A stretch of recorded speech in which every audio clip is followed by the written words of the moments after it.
Madam Speaker, the Cross Island Line will be an important part of our future MRT network.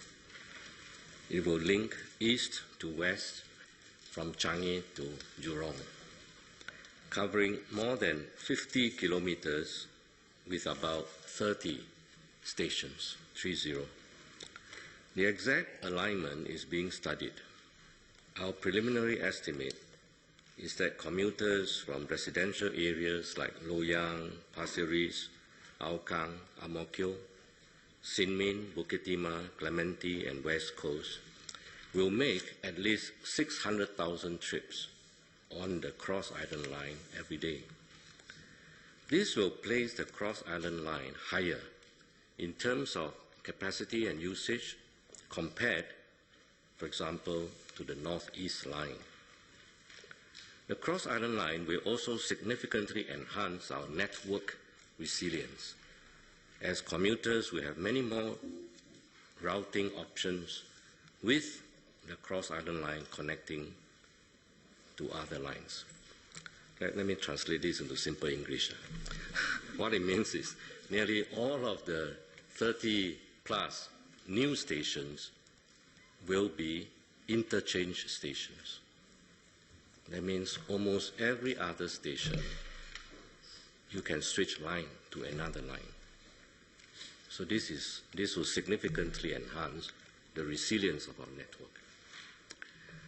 Now, specific to the question raised by the member, the government is studying two possible alignments for the Cross Island Line in the vicinity of the Central Catchment Nature Reserve.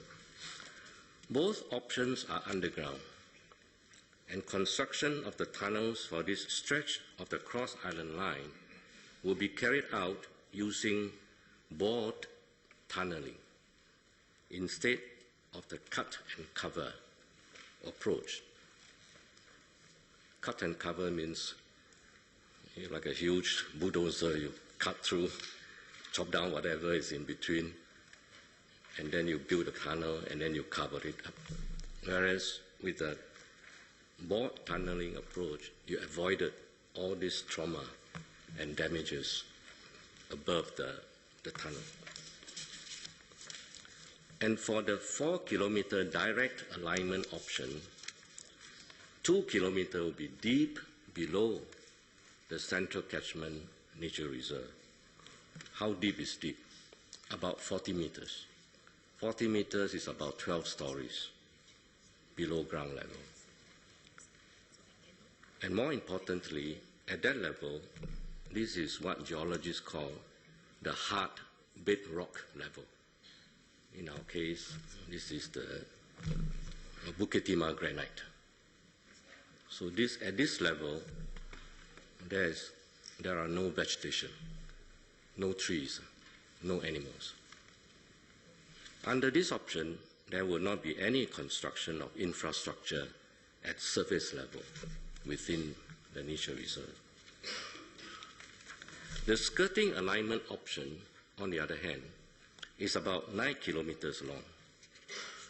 It will require, and because it's 9 kilometers long, it will require longer tunnels.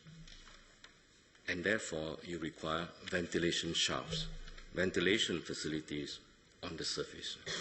Whereas the earlier option, because it's short enough, you do not have to build all those very exhaust ducts, which you see quite ugly in some of our road junctions. This option could incur around $2 billion more in expenditure, $2,000 million, and could result in land acquisitions. The members suggested that the skirting alignment could potentially serve more residents. However, the catchment there is already served by the Circle Line and the upcoming Thomson East Coast Line. The Cross Island Line is a massive project, and the government will decide on its entire alignment only after making a total assessment, including financial viability, technical feasibility, and other relevant considerations.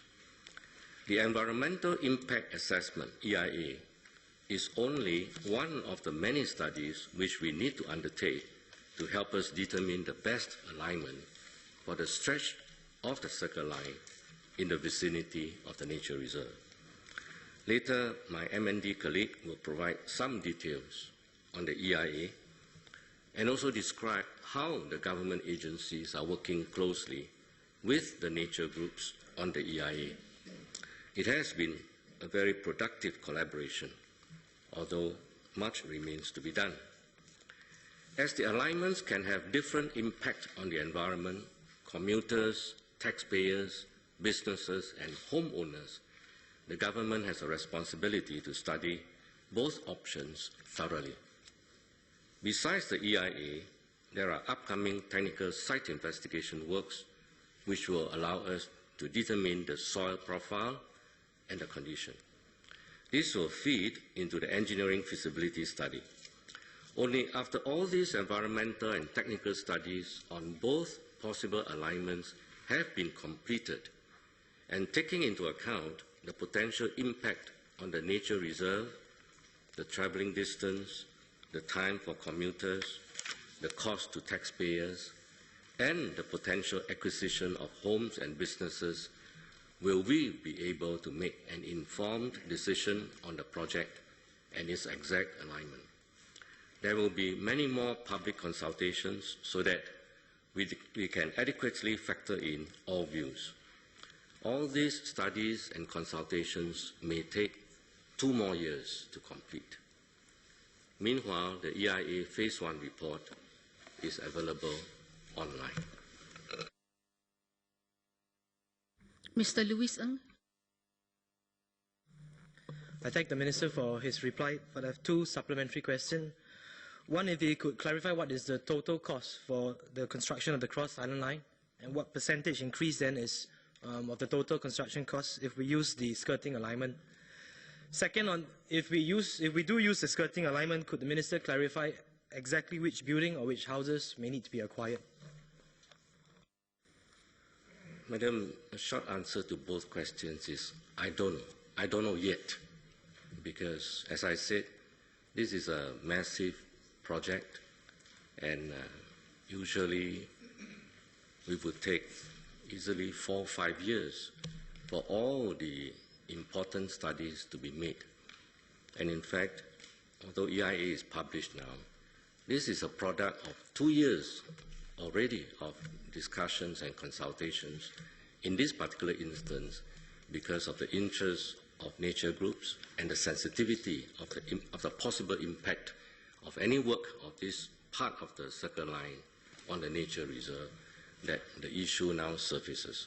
And for the next leg of the studies, if we are allowed to proceed with the site investigation, we will be doing much more public consultations, and that will allow us, LTA, to firm up on many of the answers to many of the questions that have yet to be answered, such as, how exactly, who are affected, how much will it cost, etc., etc.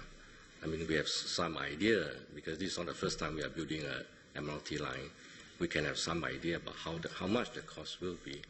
But one can never be sure, because what happens underground is invisible. We do not know. And soil conditions, even though we are tiny little red dot, the geology of east and west, north and south can be very different. And that's why it is so important to do a thorough site investigation. So bottom line is this, that what we are seeking permission, in this case from MND, is to allow us to proceed with the soil investigation, for which there is necessity to do this EIA. And the EIA, after 2 years of study, is now published online, and by the requirements, Singaporeans, interest groups, stakeholders, they are invited to give their comments, and I'm quite sure MND will take all those views into consideration and decide whether they would allow the site investigation to proceed. And if they do, then we can then enter into phase 2 of the EIA, which will actually study what are the tunneling methods and what will be the impact of those construction and subsequent running of the train on the nature reserve, and more importantly, whether there are suitable mitigation measures. So, a long reply to a short answer, which is that I think there are many questions which remain unanswered. So what I urge of Singaporeans is this: keep an open mind. I think go with the facts, keep an open mind, and look for the evidence. Madam, over the weekend I took my granddaughter, 3 years old, to watch Disney's latest movie, Zootopia. It's a utopia for the animal kingdom, where all animal species, even though they are former predators or greys, can live in harmony, peaceful with one another. It was a good movie because it was not just for the kids. It carries important values and some political messages. It tells the story of a little female rabbit, bunny, whose ambition is to bring about justice and change the world. And she wants to be a police officer. And in a world at that time, for her, largely monopolized by larger animals, species, and by all males. But she was determined to be a police officer. So she had to fight stereotyping, sexism, racism, bias, prejudice. But in the end, she succeeded through wit and efforts and demonstrate what she can achieve. And likewise, for EIA, let's keep an open mind. I've read some of the very toxic comments on the EIA. They were made even before the EIA was published. I think there's an English word for that. That's bias, prejudice. Mr. Gantiampo. Thank Minister.